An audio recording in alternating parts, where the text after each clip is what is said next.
Welcome to The Big Story hosted by Victor. The Big Story brings you interviews with inspiring people who are killing it in various spheres of life.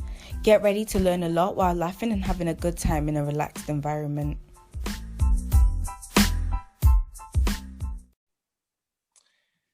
Hi guys, how you guys doing? Hi. Hello. Hi. Yeah. Hi Lucien and hi Vincent. It's really nice to have you guys on The Big Story finally. Yeah, I'm super excited. I think it's a fantastic thing. A little disclaimer, it's my first podcast, so we'll see how it goes, but I'm really excited. Thanks for having me, by the way, Victor, and looking forward to this. Great. Also, my first podcast as a sort of the interviewer, but we'll see how it goes. Yeah, this is a really special Big Story episode because Vincent is one of the interviewers. Actually, he's the one interviewing most of it. So we're together, we're a team, just as all the time. It's definitely gonna be fun. Definitely gonna be fun. So yeah, without further ado, let's get this going, guys. Cool. So Lucien, can you tell a bit about yourself, what you do, and yeah.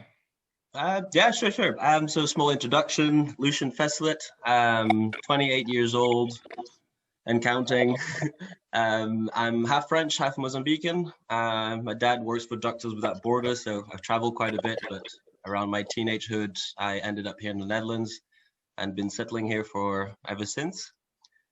Yeah, studied aeronautical engineering. That's where I actually met Vincent and yourself. Studying aeronautical engineering, although I'm not doing anything with aircrafts. I've started my own business with my colleague and mostly my best friend, William Simmons. And yeah, this has been going on for a couple of years now. Oh, great. That's amazing. So I know that you are, well, funny thing, I thought you were the CEO, but actually you are the CTO. Yeah, absolutely. Of ADI. What does ADI mean, by the way? So ADI stands for Applied Drone Innovations. Okay. That's where it all started. Yeah, I mean, the idea started with drones inside greenhouses. So it was all about drones, and we wanted to have a name that sort of a stick, but also that is easy sort of to Google, right? So you wanted to get the right words in there so that when you do Google search, we come up on the top without having to pay the ads, so basically. Yeah. But to be honest, like we don't call ourselves Applied Drone Innovation that much. Really, we use the acronym ADI. Yeah, that's what the name stands for. Okay, cool. Great. It is. So Lucien, we met, as you said, on the aeronautical engineering study in Delft. I think in my third year, I don't know, I think you were maybe a year older or a year further than me. I can't remember. And it's funny because we met at the innovation studio in Delft, where I also met Victor. So we sort of met in the same, probably the same room. Maybe not on the same day, but we were at a certain moment, we were all there at least. And can you tell us how you experienced the aeronautical engineering study? So right off the back, I like to get this out of my chest. I am definitely not the best student. I had quite a bit of delay, so to say. So it was a bit of an odd one. I think, like, to start with, it was a bit of a bad start. So I've actually, during most of my teenagehood, I wanted to be a pilot. I come from a family with my grandpa was a helicopter pilot, my dad was a pilot, a glider pilot.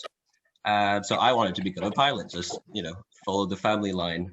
Unfortunately, being a pilot was very expensive. I couldn't afford it, nor did my parents. So actually, aeronautical engineering was sort of my plan B. So, I didn't start this with the full heart, as most students do when they start their educations. So it was a bit difficult to start with. And I was getting a lot of enthusiasm around all sorts of different things that were not aeronautical engineering related. To give an example, like I love building computers. I built my own little electronics box and was spending most of my time there. Obviously, partying was also part of why I wasn't always in school. But anyways, let's not advertise this sort of behavior. But I mean, like, I quickly got the vibe. I don't think I had difficulties learning. Just sometimes the motivation wasn't there. But all in all, honestly, it was a bit of an eye-opener. I really like this mentality of applied sciences, right? So you learn about the theory. You don't necessarily need to know why all the formulas make sense and so on and so forth. But what is important is how do you apply it, right? Like once you know how to do all those relationships, what can you actually do with it, right? And this is where creativity can come in. And I think I really like this side of things. One of the reasons why I chose design and development as a minor is because, I wasn't too interested in calculating forces and beams and that sort of thing. I was a lot more interested in design, applying, developing. That sort of thing is really what gets to me. So, I mean, although I had a really long delay, I really enjoyed the study and I learned a lot. So, happy days. So it was a good plan B, you could say. Yeah, exactly. Expensive plan B. Because well, we have probably all talked about with people from aeronautical engineering that their first plan was to become a pilot, and it was or too expensive, or they were too young, or of course, well, you have to have all those requirements to become a pilot or to study it already. So I think for a lot of people, it was aeronautical engineering in Delft was plan B. Right. Plan B in contrast to their plan A, which was to be pilot. So I understand that fully, but I'm happy to hear that it all turned out really well for you. And I think the seed of the company you're in right now also started in high school or in the aeronautical engineering study, right? With your friend you just mentioned, and I think in the third year in the or engineering entrepreneurship. So if we'll talk about the company later, but how did it start in the aeronautical engineering study? Okay, so it kept taking a couple of steps back. I think it's actually important to sort of describe a bit the situation I was in at the time. So I was actually living with two other guys, William Simmons and Christopher Ramsey, very good friends. We all met during the study, by the way, and engineering entrepreneurship came about. So it's a minor where, you need to find basically a problem in any industry, solve it from a technical perspective, but also look at the business aspect. Right. I'm quite fortunate that actually William Simmons is quite the entrepreneur by nature. So he comes from a family where there's quite a few businesses, and hearing the stories of things that he tried to do, like selling golf balls, buying it from eBay, selling it to local golf clubs. Anyway, so he had already sort of like that mindset. And our first idea actually was nothing to do with farming nor drones. It was actually jellyfish protection systems for yachts in the south of France. Our idea was like, oh yeah, we can build something cool and have an excuse to go to the south of France for business research. Obviously that didn't work out too well as soon as we found there was a patent on the idea. So anyways, so that didn't go too far. But actually, it was right from the university. So as you probably know, our university faculty has two studies, the green and the blue, which is horticulture and aeronautical. So actually, one of the lecturers from the green study came to us because they knew I was playing around with drones. He came around and said like, hey, do you want to fly a drone inside a greenhouse? I was like, yeah, sure, whatever, if that makes you happy. So, he took us into his family car, kind of old guy, very charismatic, like, you know, white hair, laid back, takes her to I his think I know family. him. Yeah, Hans Lichtenberg. I think I know him. Yeah. Black. Yeah, We all know him. We all know him. exactly that chap. Right there. So he took us to a greenhouse and like, go and fly. And I was like, yeah, sure. So we start flying, and so a greenhouse, you know, it's inside, it's indoor basically. And he's asking us to fly over 200 meters. So at 200 meters, I don't see what the drone is doing. So we had walkie-talkies with somebody on the other side telling me what the drone was doing.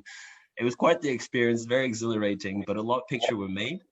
And actually in Holland, the university took it straight away as a, look at this, look what our students are doing. And that sort of like kicked off a bit the project. So based on that, we're like, this is a great opportunity. Let's take it as our project to do our minor. During the minor, there was a competition at the end to say who had the best idea. We came second, but that definitely didn't stop us. And yeah, 5 years later, here I am with trying to run a business. Exactly. Well, in those TV competitions, the singing competition, the number one never comes the furthest. It's always the number second, or so maybe it was good that you came second. But I remember that minor. It wasn't so successful, or the continuation of it wasn't so successful for me as for you. Vic, do you still remember what you did in that minor? Yeah. I think when he had the minor, I was in the second year, so I walked on the bamboo bike. Yeah, okay, but you had the minor as well, right? Eventually. Yes, I did lightweight structures. Okay, but I think the engineering entrepreneurship was also. Oh no! I did during the engineering and entrepreneurship. I did gas turbines. Yeah, exactly. So we did another thing. Yeah. So if you gas turbines, then you don't have to do engineering and entrepreneurship. Yeah. I remember doing the engineering entrepreneurship, and I was so criticized at the end of my presentation at the end of the minor. I'm lucky I got a sufficient grade. Anyway, we all know that from us three, I'm the least engineering kind of guy. So anyway, but so anyway, that took off, you could say, slowly. Slowly, but the seed could grow. Yeah. And how did it eventually turn into, well, your company, or the company of you and William and the other?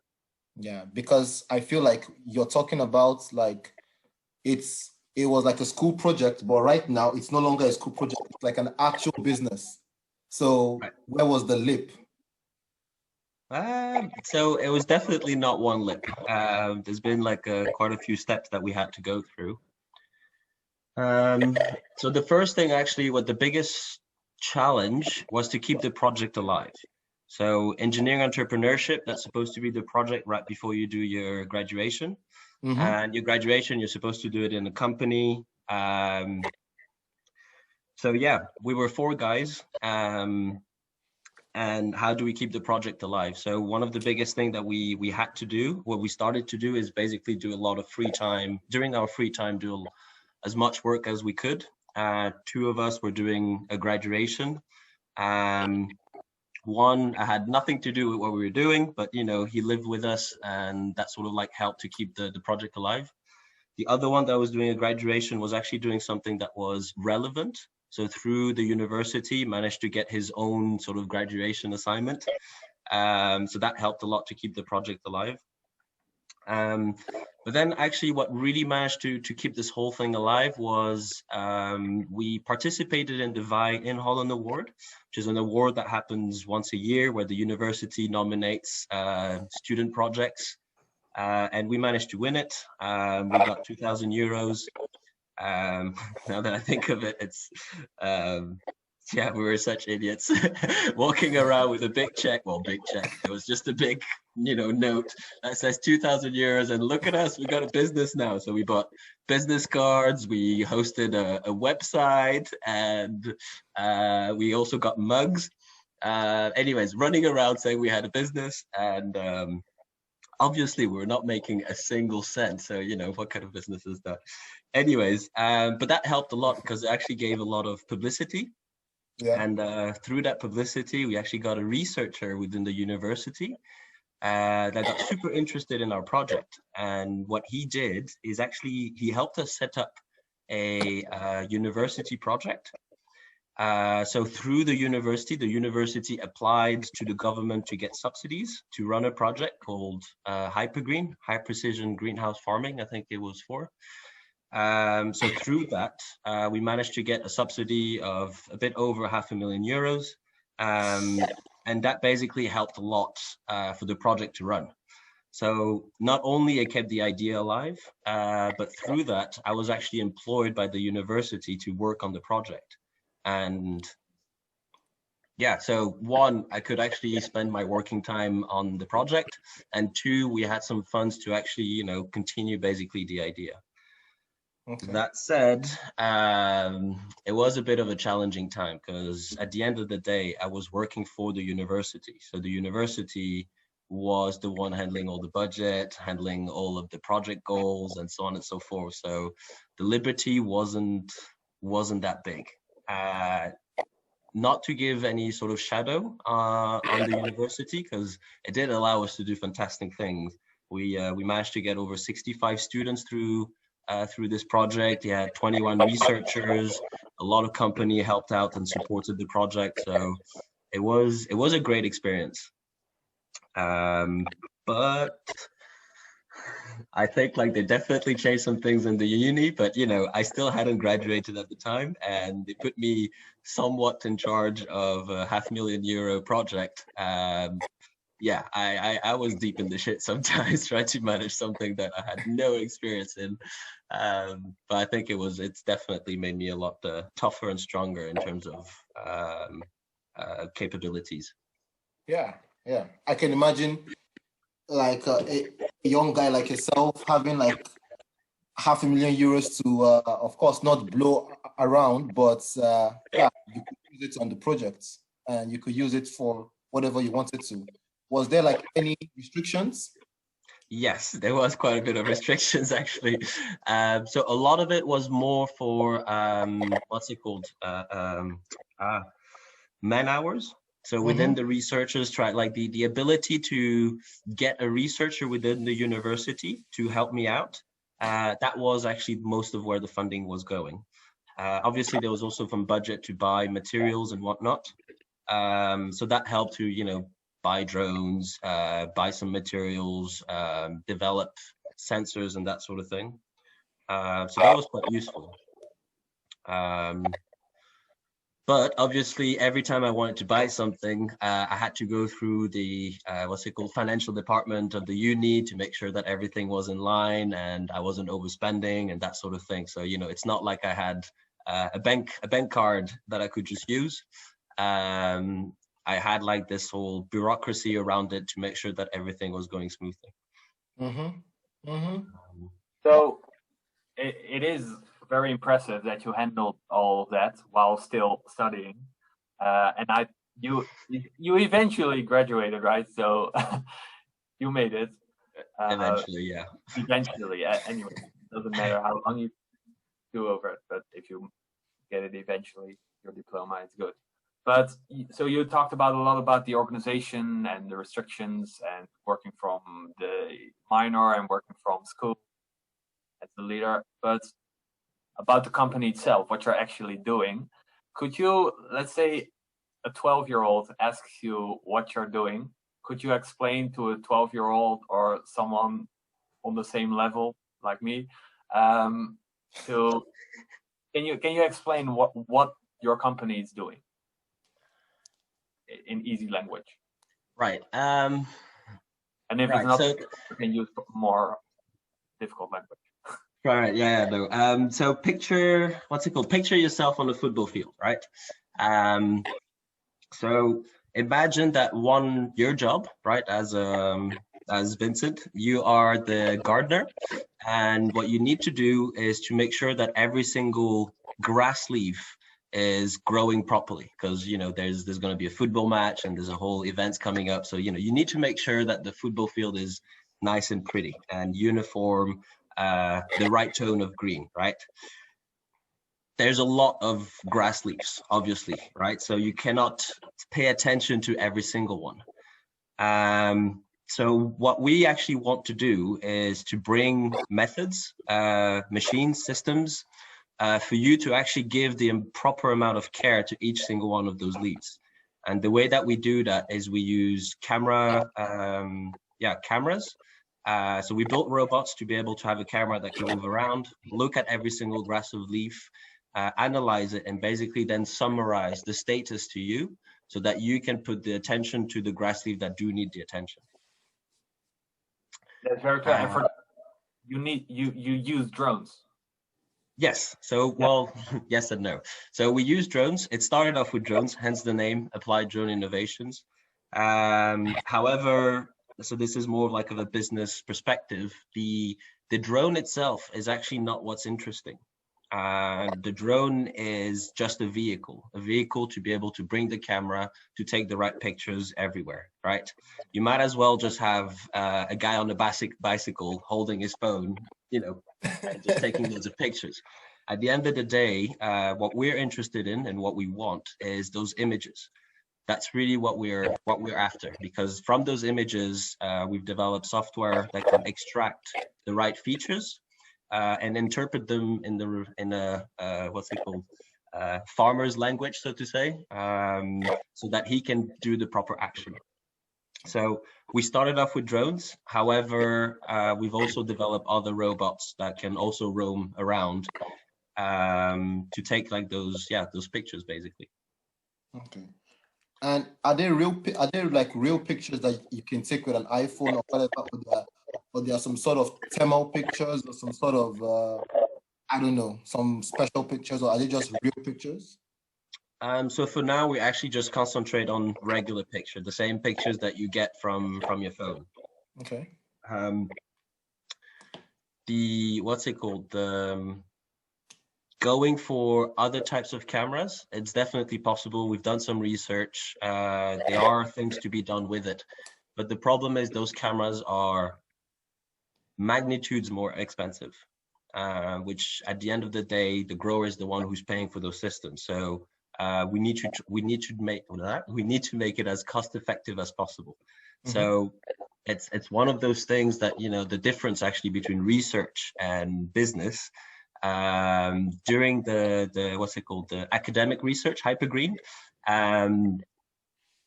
money wasn't too much of the question, right? So we got our hands into thermal cameras, we got our hands onto multispectral camera, we got our hands onto hyperspectral cameras, right? Like they are 20,000, 90,000. We even tested one, it was 200,000 euro camera. Yes, you can get some pretty decent results, but at the end of the day, they're ridiculously expensive. So on the other hand, a regular camera, it's a lot cheaper, but it does have its advantages. It has really high resolution, very common to use, and you can integrate it very easily. So what we notice is actually we can get the information that the grower needs already from those images. So yeah, at some point we had to make a decision. What do we do? Do we do more research, or do we try to actually add value right away to the growers? And we took the second option, trying to go straight for, okay, how do we actually get value for our clients? Because we need to generate revenue. So for now, that's our focus. We are looking to see when the opportunity comes to expand to different types of sensors. But for the time being, we see that there's value already available just by regular cameras. Are you still looking for investors? Are we looking for investors? Yeah. Yes. Always, right? But we're not looking for any investor. It needs to be the right investor. Investor for just money, it's not what we're looking for. We need more than just money. We need support. We need advice. We need what's it called? Guidance. Support. Yeah, no, support on various other things. And these are the things that we're looking for the right investor. Okay. And so you have been busy for how long is the company now busy for? How long are you doing this for? So it depends which company you're talking about. So remember that time where we got the 2,000 euro check and we were super happy. So we made a company called Applied Drone Innovations Limited. It was actually a UK based company. Long story short, it was just easier for us to do a UK based company. So that one actually existed starting in 2016, but we dissolved it in 2018. At the end of 2018, and we made a new one. Basically bears the same name, Applied Drone Innovations BV. The only difference is incorporated here in the Netherlands, and that was incorporated end of 2018. Okay. But so the project already exists since 2015. So this endeavor of revolutionizing the greenhouse industry. It's a project that started in 2015, but it's only since 2018 that the official now company exists. Okay, but you're already thinking of the business aspect of this business for years. So let's say 5 years or 6 years. Yeah. Before you started, did you have any knowledge about business? Nope, none whatsoever. So you learned a lot then through your own business. Yeah, absolutely. Mostly through errors. Exactly. Would you say having your own business is the best way to learn about it? Because it brings a lot of responsibility and also stress, because we had talks, I remember, and it's always if I text you or call you, the first thing you say, oh, I'm busy, I'm pretty busy, and you're always busy.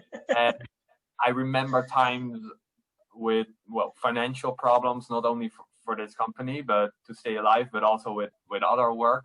And times you just got the check, or you were just so happy with the check of the 2,000 euros, and you got the big investment. So I'm just wondering how much you learn from that, and how you deal with stress by going through all those waves. So the short answer is I'm not the right person to be able to compare, because I didn't do any studies in business. I don't have a family that has done business. So I only know of one way. If it's a good way or not, it definitely puts you straight into the fire. That's one way to look at it. But yeah, I mean, it's quite the challenge, because it's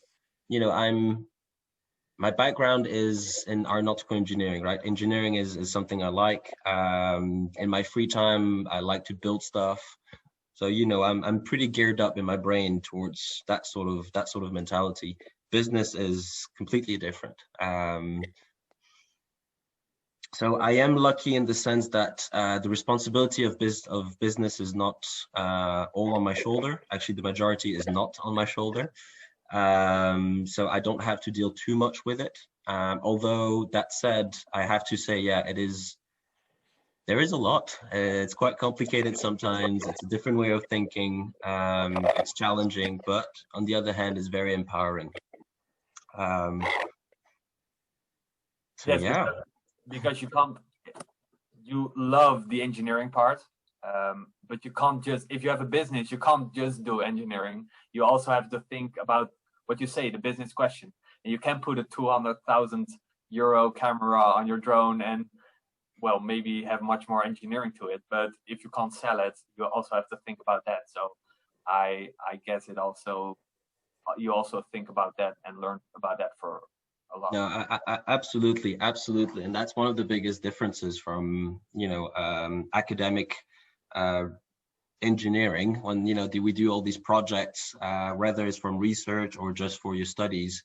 Like you basically set yourself a goal to build one thing, and that's all that you focus on. When you're building something new for the industry, there's a lot of questions and new information that will continuously come to you.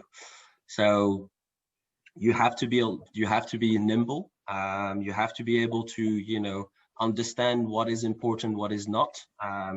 Talking with the potential clients or clients, and that is a skill that actually, like, it takes time to acquire. Being able to understand what your clients are saying, understand what they want, but also understand the bullshit that they say, right? Like the things that are actually not that important.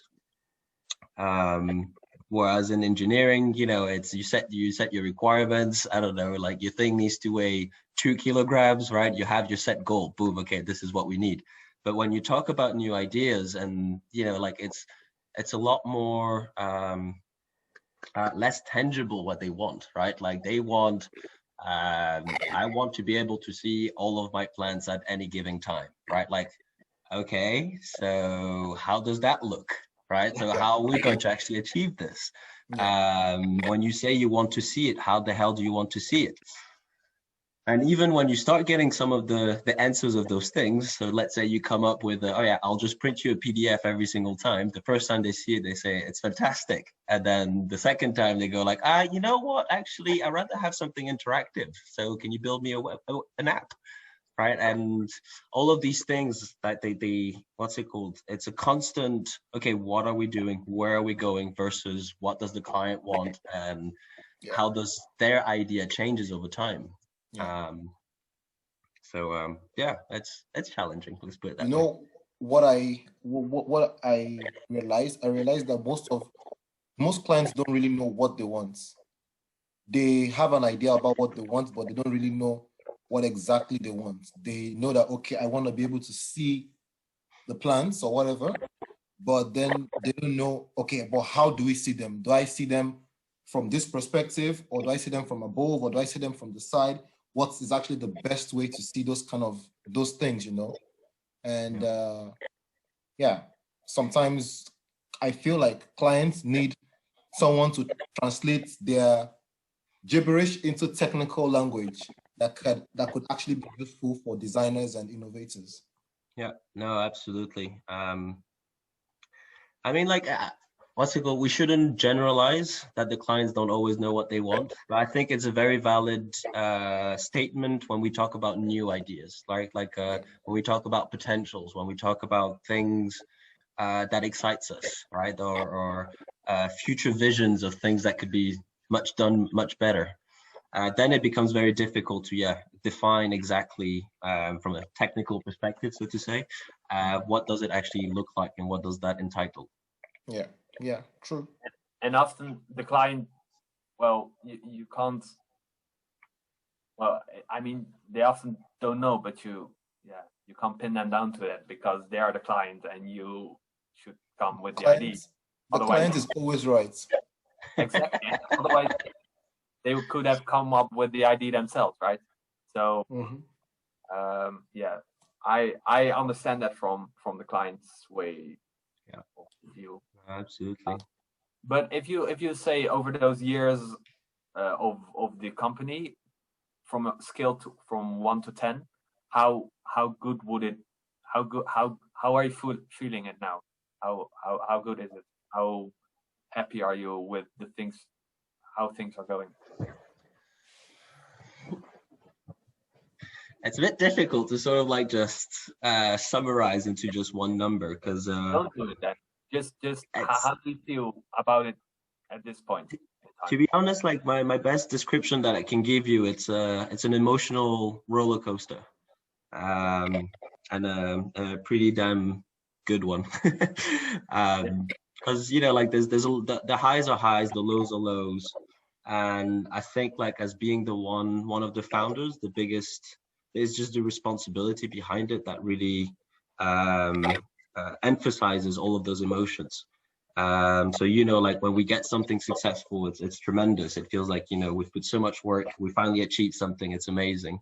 But then when you get a phone call from your client saying that he's losing, what's it called, faith in your product, that's a massive downer, right? Like it's a difficult one to, you know, respond to. They also cast a lot of doubt onto what you're doing. So emotionally, that's sometimes is very challenging. Yeah, stress levels are definitely high. My time is a lot onto the business, not so much on personal things.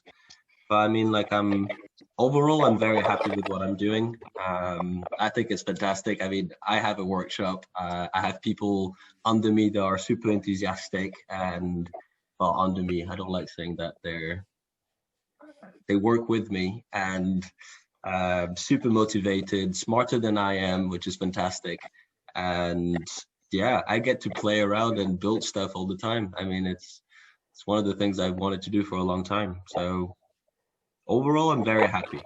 On a day-by-day basis, you're gonna have to ask me every day because it's never the same answer. Exactly. Yeah, I understand. So you mentioned William and Chris. Yeah. You lived with them. Do you still live with them? So I've lived with. So actually, there was a fourth one. So we were four originally. William Simmons, Christopher Ramsey, and Bram Saunders. So us four, actually, we've lived together for, I think, 3 years or 2 years. I can't remember exactly. And then Bram basically was the first one to sort of leave the pack. And then Chris left like a year ago. Yeah, so I mean, we've been friends and colleagues, but we've been living together for a long time. So, and then now I live with William, but we're about to go our separate ways, at least in terms of living together. Okay, yeah, because that was my question. How is it to live with your friend, but also your colleague? So, I mean, sort of, if you're working, you're with him. If you do, well, friendship things, you're with him. And if you're in your house doing just chilling, he's also there. Yeah. So how do you experience that? To be honest, like I'm quite lucky that we were best friends already before, right? So before the company, we were already spending pretty much 24/7 with each other, right? So during the studies, we were studying together, we were living together, we're going on vacation together. You know, I've met his entire family, he's met my entire family. So we're already very, very close. Starting the business at first was actually an amazing thing to be able to live together, because that meant that we were spending a lot of time thinking, taking the time to take the right decisions, but also having the opportunity to fail a lot, because we basically weren't spending 8 hours a day on it, but more. But I have to say that, yeah, like a colleague, you don't have the same relationship as a friend. And sometimes there were moments that it was difficult, basically to separate the two. But that said, it's pretty much the same as, you know, when you have a girlfriend for a long time, you know, you start getting into situations that, you know, you don't get that easily. But, you know, you learn how to deal with it. You learn how to make sure everything is going correctly, and communication is key. So it was a learning process, but to be honest, like I feel like we're still in a very happy place. I feel like it's almost relationship therapy. Well, I mean, I know, of course, I know William as well, and he's a very, very nice guy. And yeah, it's very good to hear that you are such good friends with him, and he's such good friends with you. You have good friendship together, and I think it will last. You know, wherever way you're going to go, if you will live together, if you have to work together, I think the friendship stands above all, probably, right? No, absolutely, absolutely. And it's one of the things that I value actually is that I can still, I'm very happy to count on him on anything. And yeah, I mean, I've heard so many stories about people being friends, starting business, and basically, you know, falling apart ways. And I'm happy that I don't feel like it's going anywhere that direction, which is, yeah, cool. That's good. You can literally share everything almost. Well, maybe not one thing, but almost everything. It's very Yeah. And you were talking about you met each other's family and stuff, and I remember I went on vacation with you as well, or I visited your grandparents and your family in Manigo in France. Yeah. I think half a year after we met in the aeronautical engineering studies. So, and I don't know, I don't completely remember how it went, but it was like, hey, you're going to Manigo, can I come or something? Yes, yeah, sure, come. So I think it shows also something about how open you are to connecting with other people and how kind you are to show who you are with to others, and to let your family be a part of that. So that was really cool. I still remember that vacation very well, and maybe one day I'll come back to Manigo. Well, I mean, you're always welcome. But it's a funny thing you say, because it needs to be a two-way thing, right? Like a friendship, it takes two people to have the friendship. So I might be open, but you know, the other person also needs to be open. And I think it definitely takes two to make a friendship.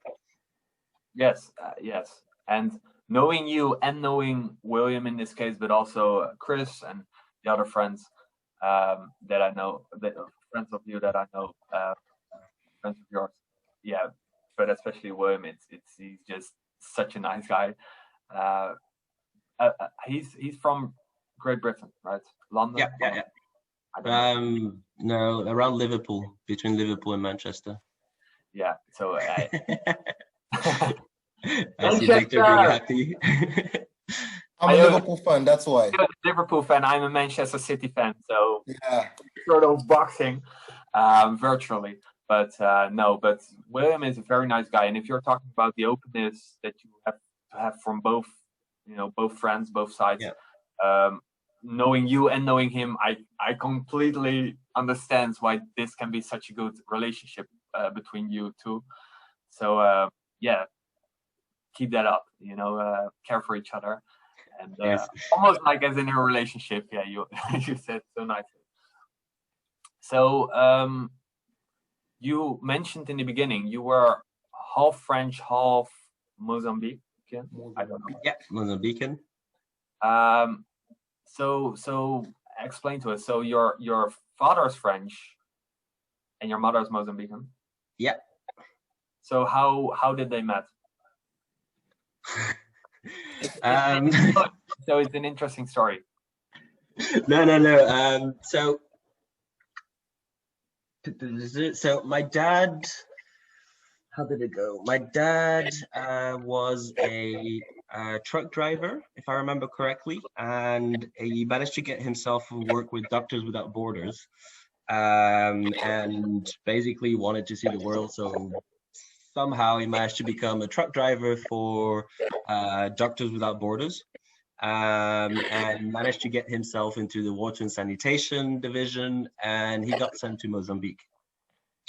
Now, at the time, it was civil war, so it was a place where it needed a lot of attention. On the other hand, my mom was studying to become a nurse, and she was a nurse. She ended up doing her studies, was a nurse, and then was basically enrolled to go in problem areas. Anyways, one thing to another, they ended up being both into a hospital. I can't remember the name exactly. I'm trying to, but it doesn't matter. They were stuck in a hospital, basically in a city that ended up being surrounded by the opposition. So basically, they were literally stuck in the hospital. They couldn't go anywhere.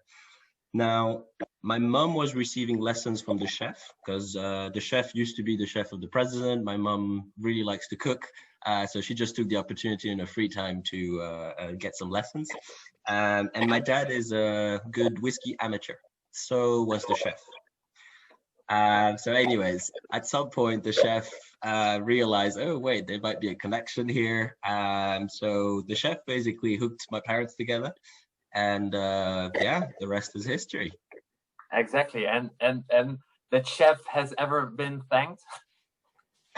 To be honest, I have no idea, and I don't think so. Because and then you were born the year the Civil War ended, right? Yeah. So the year ended in end of '92, and I was born at the beginning of '92. So I mean, I think that's a special story. I mean, yeah, I think that's cool. Or I mean, and so how is Mozambique doing now? It's all right. I mean, it's definitely going better. Obviously, take what I say with a grain of salt because I live here. I only go back once every year, maybe once every 2 years, depending on situations. So I definitely see a lot of progress, but I also see sometimes news that aren't particularly good, let's say. But yeah, I don't know. As a country, I don't want to get myself too much into politics. I'm not that interested in that, to be honest. What I am interested in. Sorry? You visit Mozambique from time to time? Yeah, I definitely do. I still have loads of family there, and I love the beach. It's just really nice. Yeah, and you also go to France, of course. Those are the two countries. Well, you live in The Hague, right? In the Netherlands. Yeah. So, and then you're sort of hopping around between France, Mozambique, and the Netherlands, probably. And try to do other countries as well. Shake it up a bit. So would you say your first language is French or English by now? It depends on the subject, to be honest. Highly depends on the subject. So apparently Portuguese was the first language I've learned to speak when I was a kid. But then I got into French school and French became my most language. I mean, I'm talking when I was like 3 years old, right? So I don't know how much difference that makes. But I've been in French, or at least French as first language, the majority of my youth. So French is actually the language I'm the most comfortable in chit chat, just talking about the weather and how my day was and that sort of thing. But since I've done my study in English, I work in English, I would actually start to say I'm getting more and more comfortable in English. To the point that actually anything that is technical, anything that involves a lot of thinking, the words will come automatically in English in my head. Okay, so you speak 4 languages?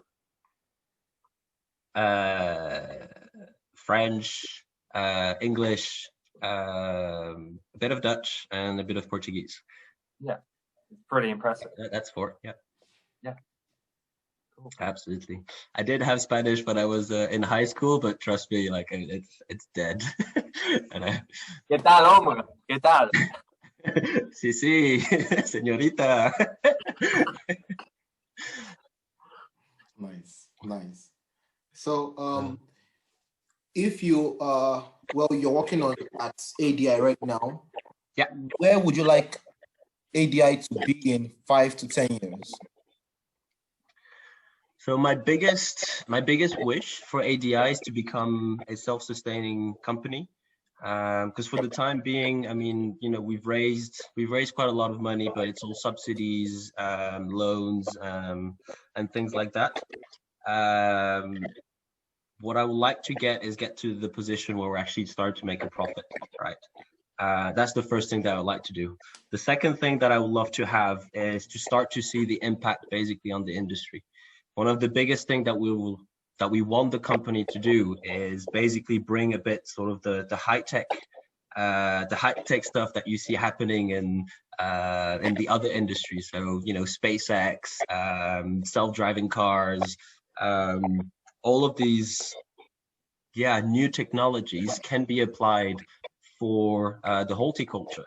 Because I believe the horticulture is actually one of the, how can I say this? It's going to be one of the major driving force for sustainability.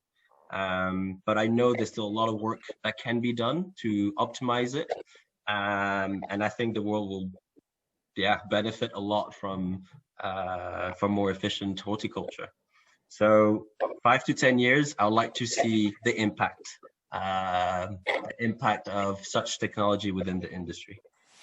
Okay. I mean, that's at least from, ADI's perspective. Yeah. Are you guys hiring? It depends who asks. You got a good job, Vic. You just got a new job. No, but I mean, like, we don't necessarily have a what's it called, vacancy list. It's not really how we operate. We like to be a bit more open-minded. So we welcome basically open applications all the time. And obviously it's not as broad as anyone, but basically if a bright mind comes to our doorstep, we will find a position for him. One of the things that we value the most is like the team, and it's something that we want to cultivate as much as possible. So no, we're not hiring per se, but the doors are definitely open. I once heard a quote that says you do not look for good people to fill good positions. You create good positions for good people. So you find a good person, and you look for any position just to make him function, but you don't look for basically the person comes for the position. No, absolutely. And it's one thing, like, I find it, what's it called? So I'll give you an example of, like, the sort of mentality, and it's a shame sometimes people take it maybe too seriously. So there was this guy, Italian chap, his CV, honestly, like, it cracked me up, but I thought it was fantastic. Like, he put some humor in his CV, something like very nerdy, but it was something along the lines of, I can distinguish a guitar from violin at 98% accuracy. And, like, obviously it's not exactly something that is motivating, that is very descriptive as a CV, but it definitely shows character of a guy that has capability of understanding what computer science is all about, because he understands the humor behind it. But also he's creative and not afraid of basically speaking his mind and putting forward things that are unconventional. So, we just directly decided to have a conversation with him, and he didn't have that much experience basically, but he was a super bright guy and eager to learn. And I mean, he's one of the most valuable person that we have on the team. So it's just an interesting way of looking differently from what the convention is, where people, okay, there's a job, there's a description, this is what I need, here is my CV that fits it. But we're a small company. I think we can afford that sort of thing. Once we get into more bureaucratic, I think it becomes a different question. Well, become more bureaucratic. Sorry? Then don't become more bureaucratic.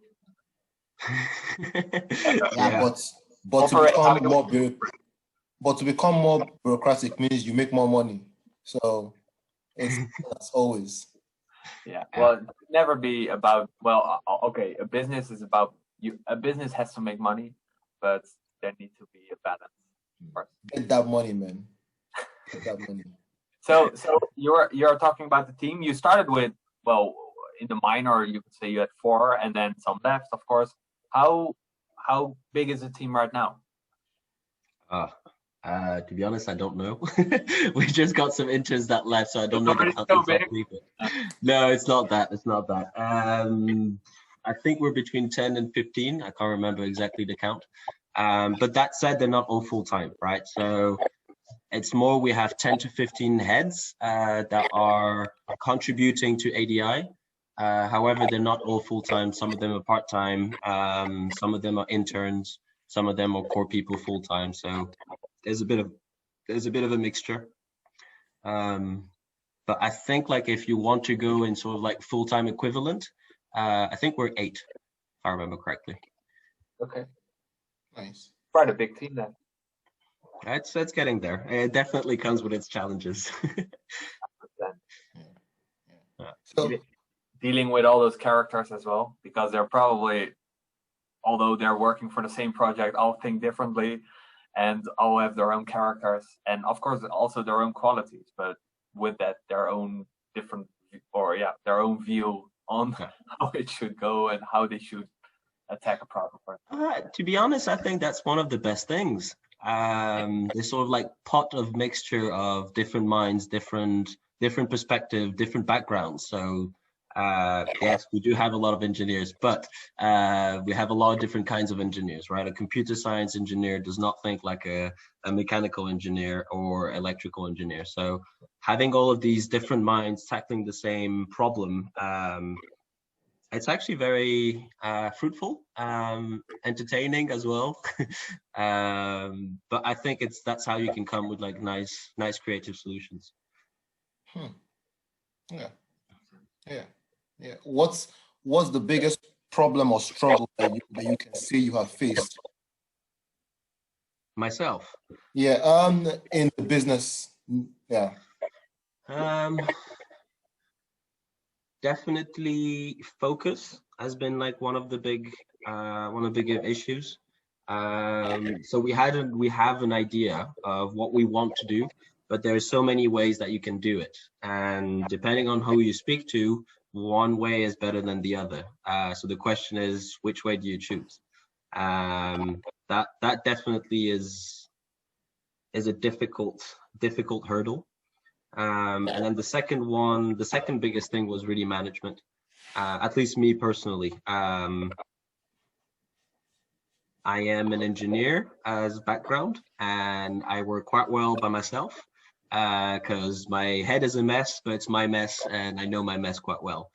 As soon as you have to work with other people, you need to be structured.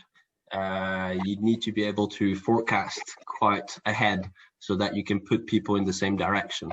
That is a big transition. Thinking analytically compared to strategically, it's very different. So that was quite a big struggle for myself. Okay. All right. We almost at a 1 hour mark. That's right. That's actually really great. So because I remember you mentioned you might have some like questions. I don't know if we actually answered all of them from. Yeah, I dropped them in during the right. Yeah.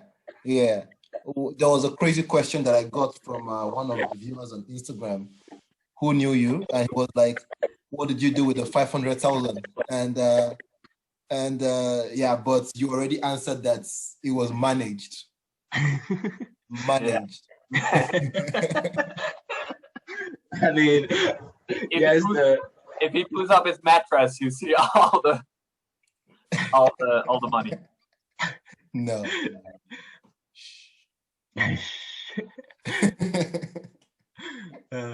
But yeah, what's for youngsters coming up and for people like me, I have hopes to start a business myself. What would you say is the one biggest advice from your experience that you can give that you can give to people? If you can't zero it down to one, then you can give all of them. Well, then we'll be talking for a very long time. But I think like it's sort of like two folds, right? One is perseverance. Definitely do not quit on the first hurdle. But then the other one is being sober and taking your time, basically. Like rushing things is definitely a good recipe to go straight into the wall. Yeah, so I think like a mixture of these two things, regardless of what you're doing, will definitely be things that you need to keep in mind for a long time, because things don't get easy. Okay. Okay. Nice. Nice. But, So basically just keep on going, just like the Nike motto, just do it. Just do yeah, it. but you know, be sober while you're doing it. Don't don't go straight head down. Keep going until you can't. Yeah. But you know, obviously, yeah, perseverance is definitely key. And you should have patience, so you're saying. Yeah, exactly. Yeah. Okay. Well, Vic, so I expect your company to be successful in what, let's say 5 years? Well, we can yeah, I have so many ideas, and yeah, yeah, how I say, I need to learn how to think in a business way, you know. And that's the thing with engineers. We always think about the idea, but not in a sellable way, you know. Just like this podcast now, I have so many conversations with Vincent, with people all the time, but I never thought about making it into something that other people can view, you know. So I need to switch the thinking in my head, and switch from ideas to business opportunities and ideas, you know. And Oh, absolutely. yeah. But Vic, I mean, with Ekabo as well, of course, we don't make money with it, but you could say you... Not yet. Not yet, exactly. So the way you're thinking, you're also trying to develop towards a sort of business way of thinking, maybe. Of course. So I think you also, you know, half a year ago, you didn't even think about, being a site, and now you not only have a site, you write and you have a podcast. So I think you're doing pretty well in this year. Thank you, man. Thank you. Can I ask, actually, Victor? I'm quite curious. Like, what sort of line of business are you thinking of, or is it still? So, for my fun, I like this, talking with people and stuff like that. And I might look into a way to make it. At the moment, it's as professional as I can make it. You can see the beautiful picture here. Right. The beautiful, what's it called? Giraffe. This is from Nigeria. Giraffe. And so I try to make it as professional as possible. But I think as time goes on, the quality improves, you know, and it gets better, and it just comes naturally, you know. Right. So this is my fun. But when it comes to the real business, I have a book where I write down so many ideas on engineering, and like ideas that can work in the aviation sector, ideas that can work solar, ideas that can work in, for example, you know, the GoFits. Yeah. It's such an amazing idea. I don't know how people did think about it, you know. Is it the GoFits or the green bikes? You mean Felix? Felix, yeah, Felix. Right. It's such an amazing idea but it's a simple one, but someone just had to think about it, you know. And there are so many ideas around the world that people just have to look for the problem and think of a solution, you know. Yeah. And I'm writing down all the ideas that come into my head, and then I look at the one that is most likely to work. Yeah. But don't we all have that you hear about an idea, and then you think that's so simple. Why didn't I think of that? Yeah. Yeah. And then in the future you'll never think of such an idea, but only some of them. You know, Maybe you can. you know the article I wrote, how to something creative thinking. Yeah. The power of creative thinking, right? The power of creative thinking. Yeah. Yeah. So, yeah, first of all, you have to think in a creative way to get ideas. But then when you get those ideas, people Lucien, who can actually think about how to make it into a business. Those are the people that we need, to turn the ideas into real, money generating things. Yeah. Well, you have his number, so. Yeah. Well, to be honest, like having ideas is only one small part of starting a business. The biggest challenge is actually to make it happen. Yeah. I mean, what we're doing, we're definitely not the first one to think about it. Far from it. I think we're just the first one to be crazy enough to think that we could do it, and actually got onto it. And it's a long road, right? Obviously, it depends on the ideas. The guy who invented the paperclip, I don't think it was the same challenge, but having ideas is actually relatively easy. The hard bit is actually after, working with it and turning it into an actual thing. That's actually the most challenging part. One of the things that people don't realize is, I can't remember exactly the numbers. Obviously, it depends on who you're asking, but it's something around 90 to 95% of startups fails, right? So it's difficult. You can have an idea, it's relatively easy, but then actually realizing it after, that's what takes really the energy. Yeah. Jeez. But if it's successful, then it's very rewarding. Oh yeah, but that's why so many people try it, is because they all hear, obviously when it is successful, it's definitely rewarding because you've created something, right? Like it's being proud, like when the first time you ride a bike, look at me, I'm independent. And but yeah, people don't always realize that starting a business, most of the time people fail. Yeah. And the thing is that most people, we all hear of successful businesses, but that's because only the successful stories are told. Yeah, absolutely. So many businesses that fail, but no one talks about them. Yeah. No, definitely. History is written by the victors. By the victors. Right? Yeah. And Vincent, no. Yeah, but Vincent is Victor Victor in old French, right?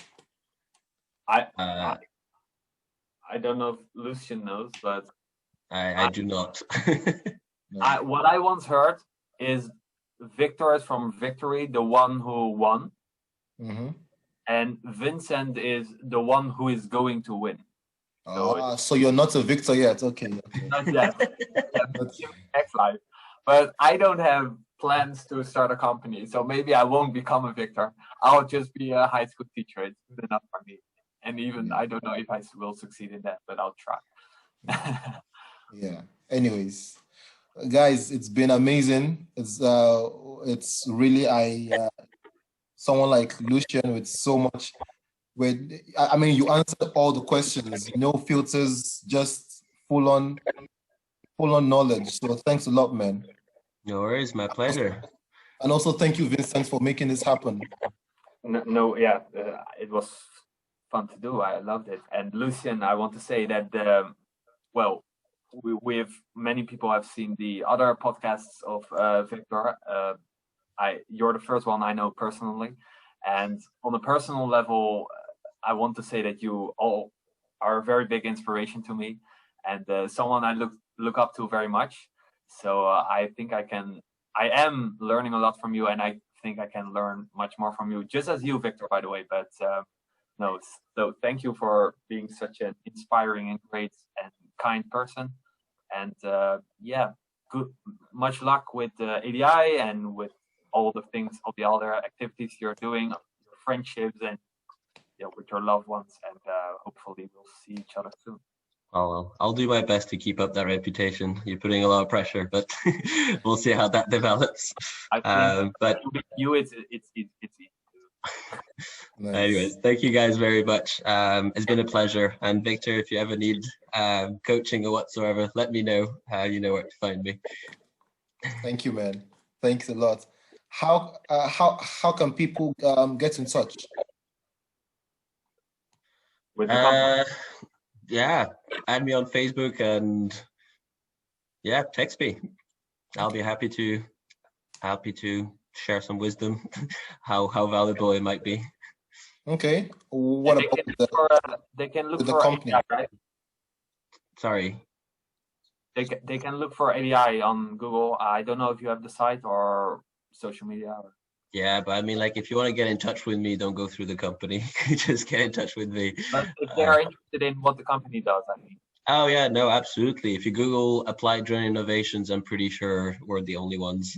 But the idea, you guys got your SEOs right on point. Yeah, exactly. Yeah. Anyways, nice having the conversation, and I think we can call it a night. Beautiful. All right. Cheers, guys. Cheers. Bye-bye.